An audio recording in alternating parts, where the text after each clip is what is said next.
Мал шаруашылығы иін далада еркін өскен қазақ атты ержүрек жауынгердің негізгі кәсібі болатын. Бүгінде ірі қара шаруашылығымен айналысып жатқан кәсіпкердің тыныс-тіршілігін бірге байқайық.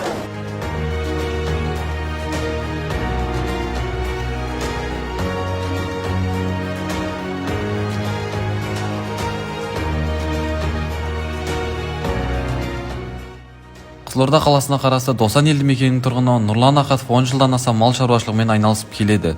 Ол 4 түлік мал басын көбейтумен қатар одан түрлі өнімдерді шығаруда қолға алған. Қазіргі таңда шаруашылықта 2 үйір жылқы, 100-ден аса қой, 25 сауынды сиыры бар. Шаруа иесінің айтуынша күнделікті 25 сиырдан 250 литр сүт алынып, бірнеше табиғи сүт өнімдерін тапсырыс негізінде сатып отыр. Шаруа иесі алдағы уақытта қой басын 500-ге жеткізсем деген жоспары бар. Жалпы осы шаруашылықпен айналысып жатқанымызға 10 жылдай уақыт болды. Осы мал шаруашылығымен айналысып жатқанымызға.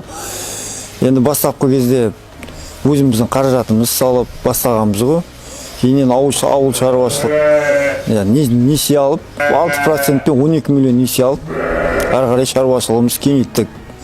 Қазір 2 отбасыны жұмыспен қамтып отырық. Күніне 250 литр сүт өнімін аламыз.